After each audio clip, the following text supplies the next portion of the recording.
আজকে আমরা আজকের রিকশাওয়ালা মুভির মান্না সম্পর্কে জানব।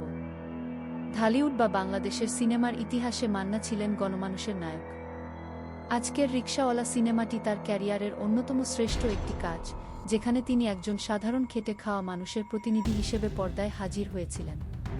তার সংলাপে থাকত অন্যায়ের বিরুদ্ধে গর্জে ওঠার সুর, যা সাধারণ দর্শকদের রক্তে নাচন ধরিয়ে দিত। এই সিনেমার মাধ্যমে তিনি সমাজের বৈষম্য এবং গরিব মানুষের সংগ্রামের কথা ফুটিয়ে তুলেছেন। মান্না ছিলেন এমন একজন অভিনেতা যিনি অ্যাকশন এবং ড্রামা দুই বিভাগেই সমান পারদর্শী ছিলেন।